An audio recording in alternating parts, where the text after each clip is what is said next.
gloire du ressuscité. L'agneau immolé, la la la la, qui nous a rachetés pour Dieu. À jamais il sera.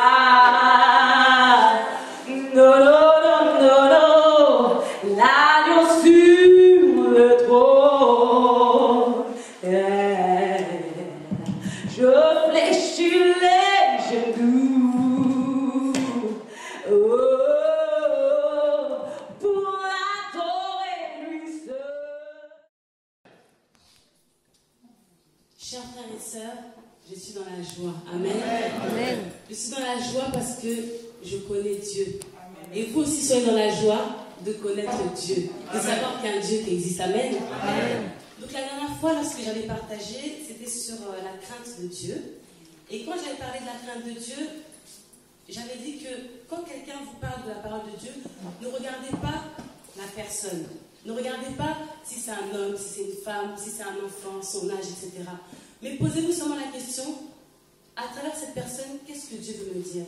De quoi Dieu veut me parler aujourd'hui? Amen. Amen. Parce que la parole de Dieu, elle est puissante, elle est vivante. Elle produit des effets dans nos vies si on la reçoit. Amen. Amen. Si on ouvre nos cœurs, la parole de Dieu, elle produit des effets. Parce qu'on dit que dans la Bible, au commencement était la parole était avec Dieu, la parole était Dieu. Donc la parole, c'est Dieu quelque part. Donc quand on reçoit la parole de Dieu, quand on écoute une prédication, quand on reçoit ça, c'est Dieu qu'on reçoit et cette parole produit des effets dans nos vies. Amen. Amen. Alors aujourd'hui, Dieu a mis une pensée dans mon cœur et il voulait que je parle de la relation qu'on a avec lui. Amen. Amen. Et la question qu'on va se poser aujourd'hui, c'est est-ce que j'aime Dieu? Est-ce que j'aime Dieu? Amen. Amen. Et pour ça, on va voir un petit point sur la relation qu'on peut avoir avec les gens dans la vie de tous les jours, la relation avec Dieu et répondre à la question comment aimer Dieu. Amen. Amen. Donc, c'est vrai que dans la vie de tous les jours, pour aimer quelqu'un, déjà, il faut le connaître. Quand on apprend à connaître la personne, on commence à l'apprécier, que ce soit dans une relation d'amitié ou dans le couple. On commence à l'aimer. Et ensuite, on entretient cette relation. Amen. Donc, il y a trois choses. Connaître, aimer, entretenir. Amen. C'est des points qui vont revenir souvent. Amen. Amen. Et quand on aime bien quelqu'un, que ce soit une bonne copine ou un ami, quoi que ce soit, on aime bien être avec cette personne. On aime bien passer du temps avec cette personne. On communique avec cette personne par téléphone. Maintenant, il y a les mails, les Facebook, les SMS. On s'appelle, on se donne des rendez-vous. Samedi, je vais faire des courses, accompagnement. On donne du temps pour cette personne parce qu'on l'aime. On aime parler avec elle. On aime ne pas décevoir cette personne. Même quand il y a une petite embrouille entre amis, on fait tout pour arranger parce qu'on ne veut pas briser le lien qu'il y a entre nous et cette personne. Amen. Amen. On se confie à elle. On écoute aussi cette personne.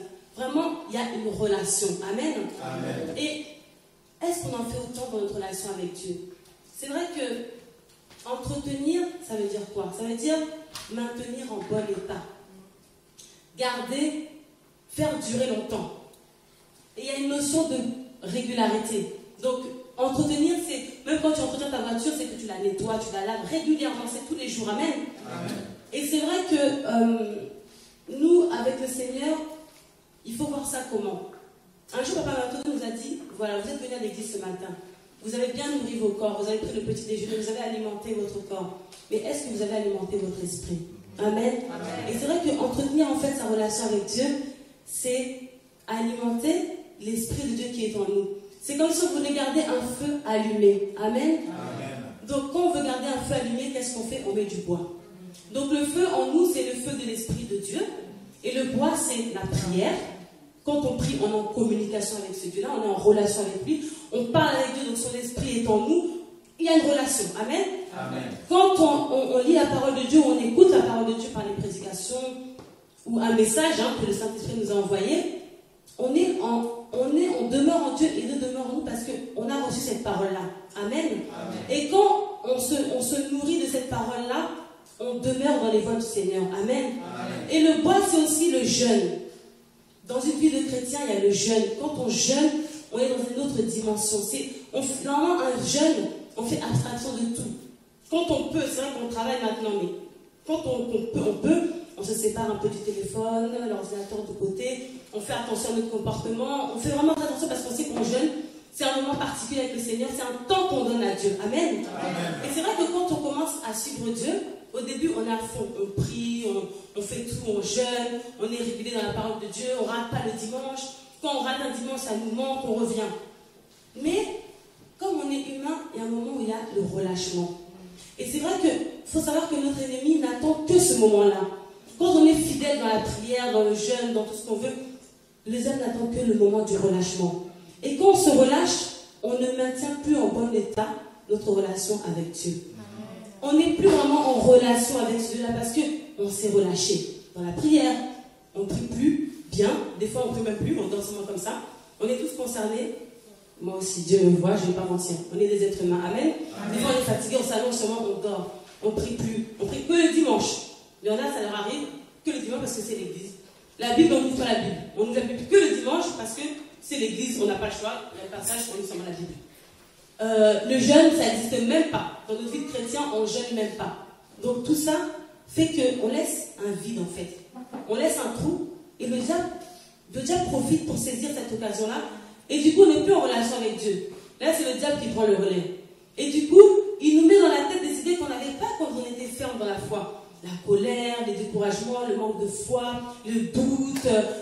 Vraiment, on baisse spirituellement, on baisse. Parce qu'on n'entretient plus cette relation-là avec Dieu. On n'a pas fait durer la relation qu'on avait avec Dieu. Amen. Amen. Et c'est vrai que des fois, on dit, j'arrive pas à prier en ce moment, je suis pas bien. Alors que la solution est dans la prière, oui, je suis pas bien, j'arrive pas à prier.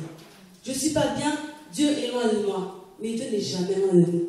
Dieu ne change pas. Lui, il est fidèle. C'est nous qui sommes infidèles. C'est nous qui changeons. C'est vrai qu'il y a un verset biblique qu'on aime bien avec mes sœurs, que ce soit Lisette ou Pamela. Dans Apocalypse, chapitre 2, verset 4, Dieu nous dit, ce que j'ai contre toi, c'est que tu as abandonné ton premier amour. Souviens-toi d'où tu es tombé. Repens-toi et pratique tes premières œuvres. Comment tu étais au début quand tu as rencontré le Seigneur? Amen. Dieu nous reproche ça dans le livre des Apocalypses. Amen. Faisons attention. Et c'est vrai que cette relation-là avec Dieu, c'est comme un ami. C'est comme si on a un ami, on avait l'habitude de s'appeler tous les jours, on avait l'habitude de se voir le dimanche, etc. Maintenant, cet ami-là, tous les jours, lui, il n'a pas changé. Il nous appelle toujours, nous, on ne répond pas. Il nous envoie des SMS, on ne répond pas. Il nous frappe à la porte. Le dimanche, viens ma soeur, on va à l'église quand même. On n'ouvre pas la porte. Est-ce que quand on ne répond pas au téléphone quand un ami nous appelle, est-ce que quand on n'ouvre pas la porte quand un ami frappe à notre porte, on entretient cette relation? Non, on ne l'entretient pas. Et, amen, on détruit cette relation. On détruit cette relation-là.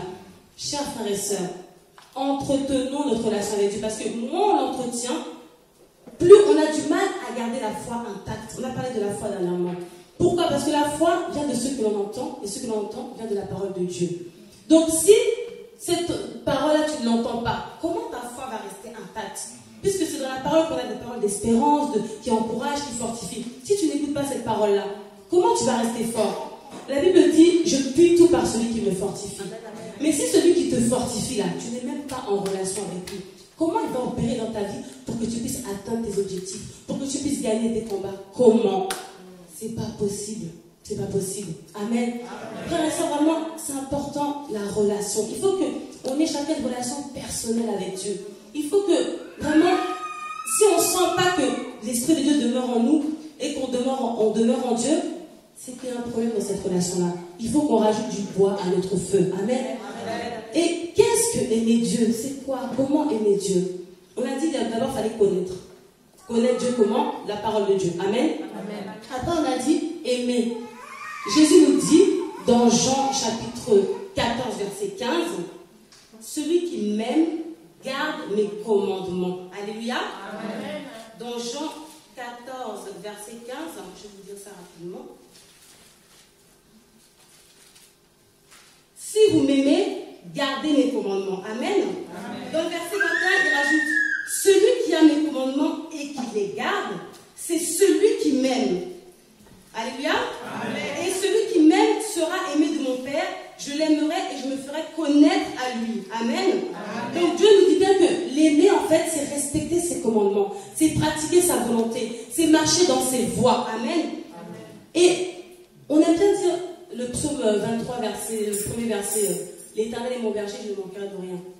On aime bien la partie là, je ne manquerai de rien. Mais l'Éternel est mon berger. Moi, quand je dis ça, vraiment, ça me fait penser à, il est mon berger, donc je suis sa brebis. Si je suis sa brebis, je dois le suivre. Quand on regarde le comportement des brebis, quand le berger dit va à droite, la brebis, elle va à droite. Va à gauche, elle va à gauche. Avance, il avance. Et c'est parce que la brebis le suit qu'elle ne manque de rien. Amen. Amen. Et Jésus, il confirme ça. Il confirme ça dans les livres de Jean 10, verset 27. Mes brebis entendent ma voix.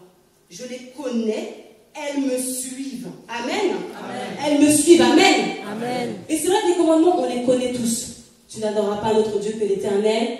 Frères et sœurs, si aujourd'hui, à la maison, tu as une statue ou une médaille qui te porte chance ou que tu adores, que tu pries, aujourd'hui, jette. Parce que c'est dans les commandements de Dieu. Tu n'adoreras aucun autre Dieu que l'Éternel, créateur du ciel et de la terre. On ne doit pas jouer avec le nom de Dieu, le prononcer bêtement, n'importe comment. Amen. On ne doit pas faire d'illustration de Dieu, on le sait.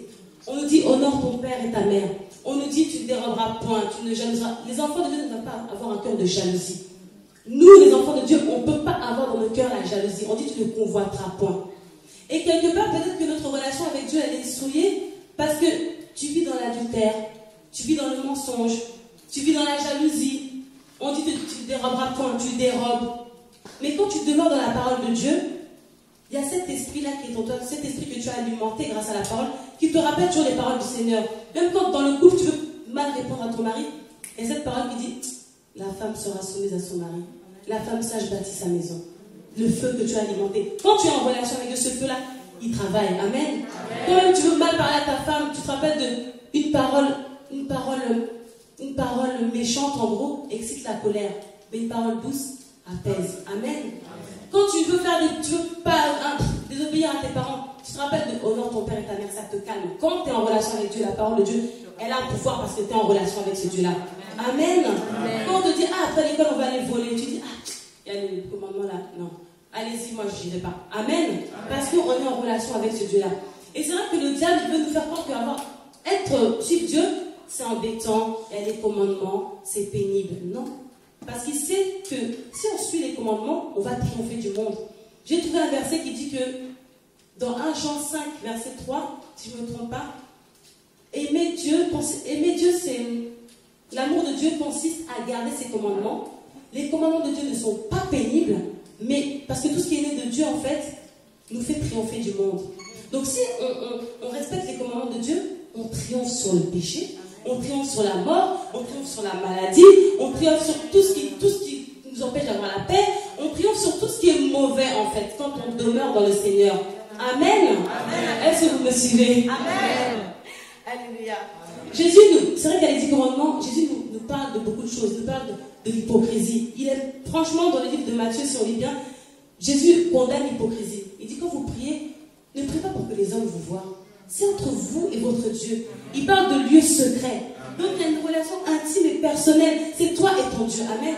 Quand tu jeûnes, ne le dis pas à toute la terre. C'est vrai que des fois, on est au travail, on est obligé de dire, mais c'est toi et ton Dieu, c'est ta relation personnelle avec Dieu. Amen.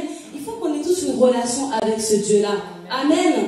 Donc quand tu demeures dans l'hypocrisie, tu n'as pas de relation avec ce Dieu-là, c'est pas possible. Amen. Amen. Et en plus, quand on prend les commandements de Dieu, pour finir, la Bible nous parle on a des promesses en plus, on a des promesses. Dans Jean 15, verset 7, qu'est-ce que nous dit Jésus? Ça nous rassure encore. Si vous demeurez en moi et que mes paroles demeurent en vous, demandez ce que vous voudrez et cela vous sera accordé. Amen. C'est pour ça que le malin ne veut pas qu'on ait une relation avec Dieu, qu'on respecte les commandements de Dieu, qu'on sache ce que ça veut dire aimer Dieu. Parce que tout ce qu'on va demander, on va l'avoir. Amen. Dans Jean 10, verset 28, quand Jésus a dit que les brebis le suivent, il donne une promesse dans le verset 28, Jean 10, 28. Je leur donne la vie éternelle et ils ne périront jamais. Et personne ne les ravira de ma main. Amen. Ça, c'est encore une promesse. Alléluia. Amen. Dans le psaume 119, David nous parle aussi d'une promesse quand tu gardes les lois de Dieu dans ton cœur. 119, verset 165. Il y a beaucoup de paix pour ceux qui aiment ta loi. Des fois, on ne vit pas dans la paix. Juste parce qu'on ne suit pas les commandements de Dieu. Amen.